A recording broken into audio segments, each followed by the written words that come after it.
ओम नमः शिवाय। एक बार संतों महात्माओं की सभा चल रही थी। किसी ने एक दिन एक घड़े में गंगा जल भरकर वहां रखवा दिया ताकि संतजनों को जब प्यास लगे तो गंगा जल पी सके। संतों की उस सभा के बाहर एक व्यक्ति खड़ा था। जब उसने गंगा जल से भरे हुए घड़े को देखा तो उसके मन में तरह तरह के विचार आने लगे। वह सोचने लगा, वाह, यह घड़ा कितना भाग्यशाली है। एक तो इसमें किसी तालाब या कुएं का नहीं बल्कि गंगा जल भरा गया, और दूसरे यह अब संतों के काम आएगा। संतों का स्पर्श मिलेगा, उनकी सेवा का अवसर मिलेगा। ऐसी किस्मत किसी किसी की ही होती है।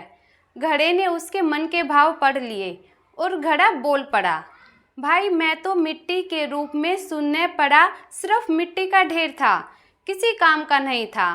कभी ऐसा नहीं लगता था कि भगवान ने हमारे साथ कोई न्याय किया है।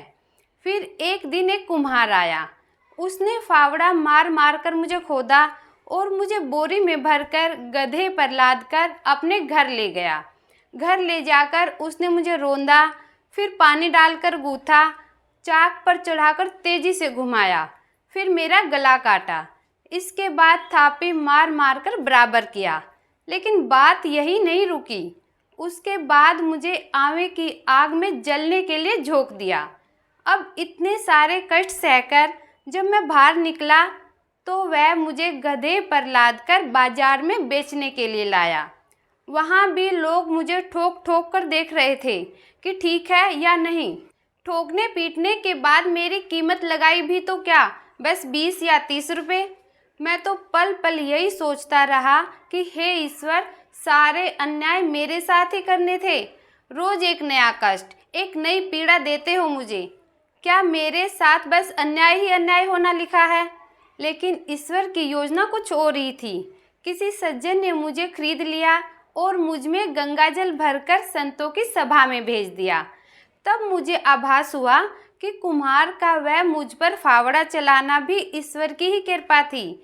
उसका मुझे वह गूंथना भी उसकी ही कृपा थी। मुझे आग में जलाना भी उसकी ही मौज थी और बाजार में लोगों के द्वारा ठोके जाना भी उसकी ही मर्जी थी। अब पता चला कि मुझ पर सब उस परमात्मा की कृपा ही कृपा थी। दरअसल बुरे हालात, बुरा समय हमें इतना विचलित कर देता है कि हम उस परमात्मा के अस्तित्व पर भी सवाल उठाने लगते हैं और खुद को कोसने लगते हैं, क्योंकि हम सब में इतनी शक्ति ही नहीं होती कि हम उस परमात्मा की लीला को समझ सकें। कई बार हमारे साथ ऐसा भी होता है कि हम खुद को कोसने के साथ साथ परमात्मा पर भी उंगली उठाकर कहते हैं कि आपने मेरे साथ ही ऐसा क्यों किया? क्या मैं इतना बुरा हूँ? भगवान ने सारे दुख तकलीफ़ें मुझे ही क्यों दिए? लेकिन सच तो यह है कि मालिक ने उन तमाम पत्थरों की भीड़ में से तराशने के लिए एक आपको चुना। अब तराशने में थोड़ी तकलीफ तो झेलनी ही पड़ती है। इसलिए विश्वास रखिए, भगवान जो आपके साथ करते हैं वह अच्छा ही होता है। शिव सदा सहायते।